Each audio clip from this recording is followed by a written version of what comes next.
Hi. I'm here to inform you that for the first time since we began the podcast, there will be no new episode of Idiots on Parade, the Too Ugly for TV podcast this week. Jake's father passed away, so he is dealing with family obligations. He also has a pretty severe case of hemorrhoids that's really upsetting him, but it's mostly family obligations. Since we make fun of current events and news, it would make no sense to air a repeat or an old episode. So, as Jake is dealing with loss, I'm going to run something I've run several times.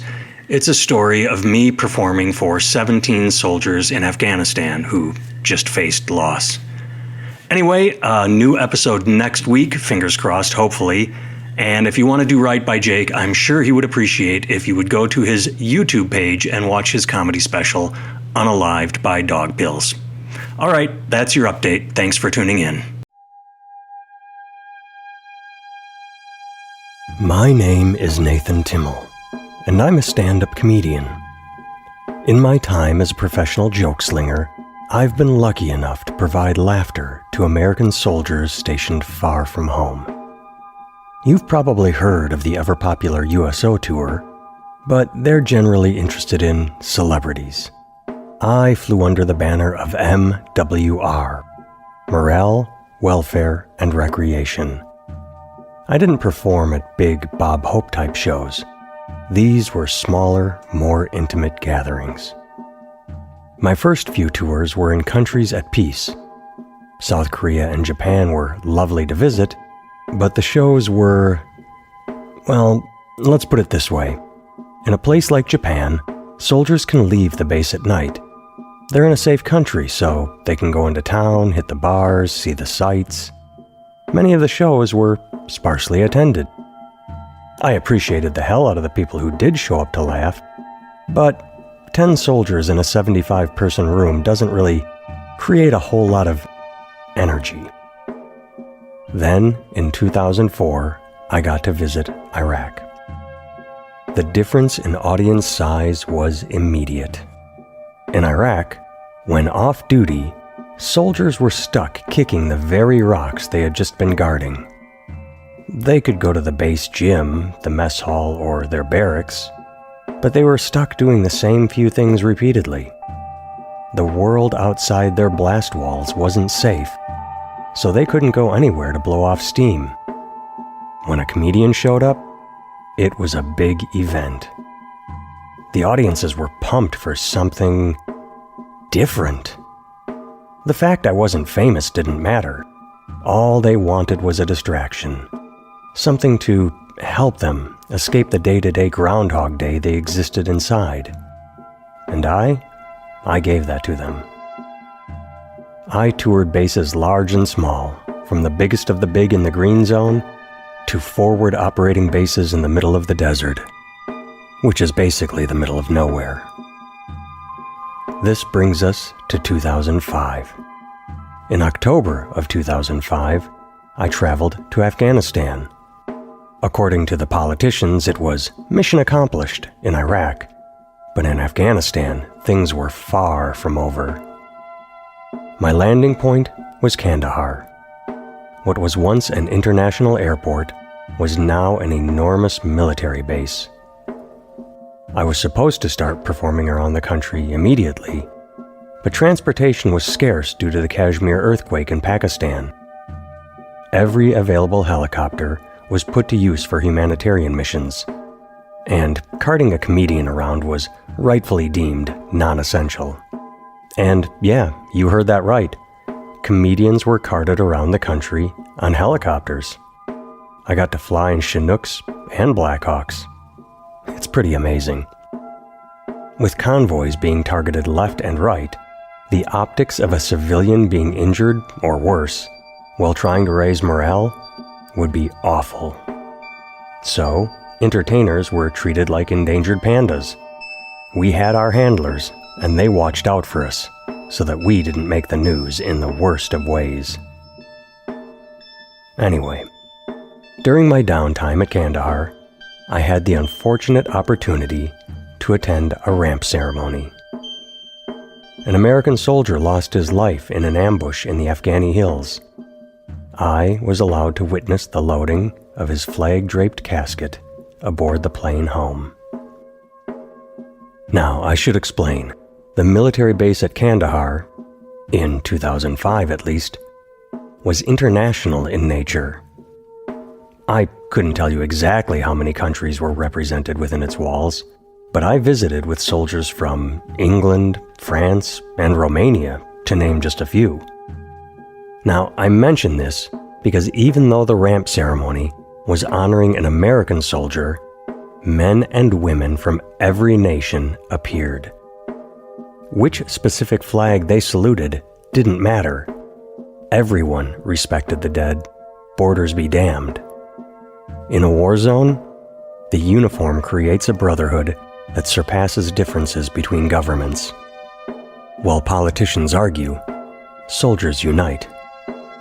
And here's the kicker. The fallen soldier wasn't even stationed at Kandahar. He was from a base out in the field. This means there is an overwhelming probability that those paying tribute, foreign or even American, had never even met the man. Such things didn't matter to them. They were there to honor the fallen because they knew all too well the meaning of the phrase, "There, but for the grace of God, go I." Living in a war zone meant they knew that it was nothing but happen chance that had them standing on the tarmac and not laying in the casket. They knew that somewhere parents were tearfully awaiting their child's arrival, and that a friend of the fallen, a fellow soldier, would accompany the body all the way to its destination. Once there, that person would look a mother, father, or wife in the eye and hand over the flag currently draped across the coffin. That soldier might have the awful reality of coming face to face with heartbroken children, sons and daughters of the deceased. Such a moment could crack a heart of stone. I don't know how often civilians are present at a ramp ceremony, but the experience left me emotionally confused. I felt humbled and embarrassed, like I was a tourist attending an event I had no fucking business being at. Afterward, when I shared those thoughts with Major Robert Macareg, the man who had invited me to attend, he said he wished more non-combatants could witness such events. The more you are aware of the cost of war, the less you support the idea of war. Well, added to those conflicting emotions, most of all, I felt sorrow due to the loss of life. That experience is a moment that bubbles up from the recesses of my mind on random occasion and gives me pause. It is a moment that reminds me, life is precious. Several days after the ceremony, logistics allowed a spare helicopter to fly me to perform for soldiers at another base. I didn't realize until landing that it was the outpost of the soldier whose coffin I had viewed through conflicted eyes. The show was scheduled for 10 a.m. Because the military doesn't run like a comedy club. You don't perform in theaters at night, on a stage, under lights and with a microphone. No. Military shows are catch as catch can. Wherever and whenever time allows, you do your best to make soldiers giggle. It might be between breakfast and lunch in a mess hall, in the afternoon in a courtyard, or at night on a makeshift stage without the benefit of a PA system. At this particular location, the show was going to take place in what would be considered a living room in a small hut. Given the loss of a soldier at that base, tensions were justifiably high. I was told the men and women I was about to entertain had just returned from an overnight patrol. They had been searching for the insurgents who killed their friend. Given how many hours they had been awake, they were looking for food, a shower, and sleep. It is doubtful anyone was in the mood for comedy. As I was having that very thought, the commanding officer informed me he was going to issue an order of attendance. They had to be there. This news made me uneasy, as not only was the current situation already not ideal, but mandatory turnout brings in a reluctant audience. These would not be the soldiers I was used to, people chomping at the bit for a distraction. These soldiers would be a mix of exhausted, angry, and sad. A few minutes before go time, I got into position, and soon 17 tired soldiers with sleep-deprived eyes slowly made their way in to sit wherever they could. They sat on couches, chairs, even the floor. Some of the faces seemed so very, very young to me. Being 18 might make you an adult by default, but when I think about what I was dealing with at that age, compared to the enormous stress and pressure those in front of me were living with daily, there is absolutely no parallel. Well, I didn't want to go through with things, but I had a job to do, so I started telling my jokes. Over the course of 20 minutes, I watched as they smiled, then laughed, then eventually applauded as their body posture went from rigid to relaxed. Though exhausted and forced to be there, those soldiers made a damn fine audience. One of the best I've ever had. When I waved goodbye and exited the room to the sound of their applause, the commanding officer grabbed me and pulled me aside. "Good job," he said. "Those kids in there, they're tired, they're angry, they're depressed. They just lost their friend. They needed to know they still had laughter somewhere inside them, and you gave that to them. Good job." Their commander was a veteran, and he knew that sometimes youth has to be told how to deal with stress. He knew that laughter is healing.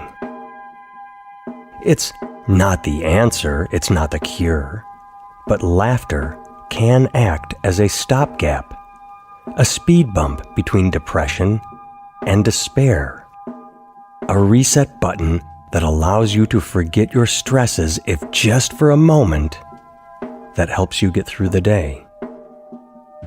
Laughter is pure. It is escapism. It is a cleansing of the system that lets you know you're alive and that there is hope for a better tomorrow.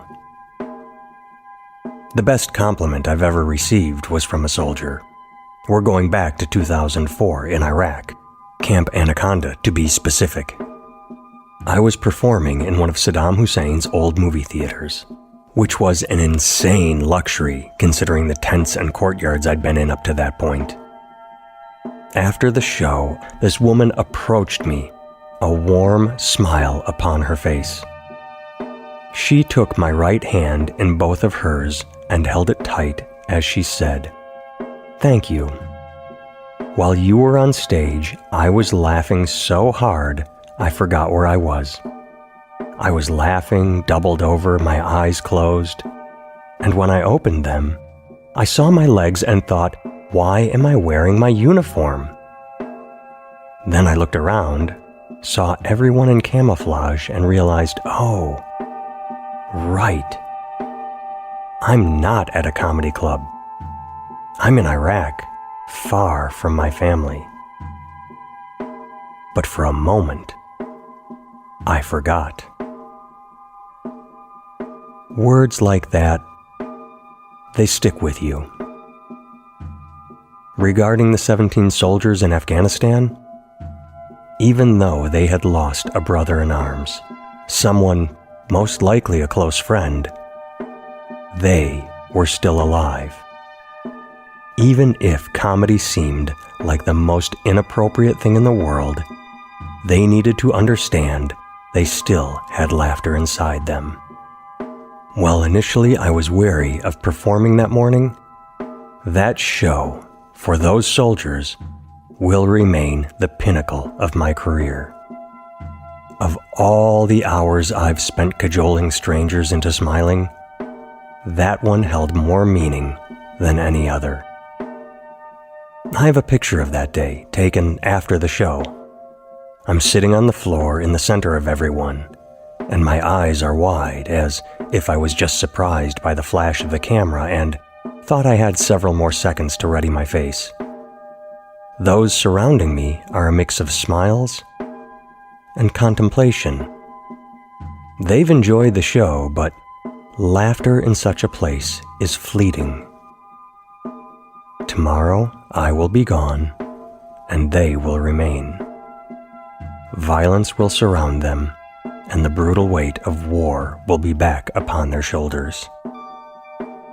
I made no real difference in their lives, but for 20 minutes, I helped, even if only marginally.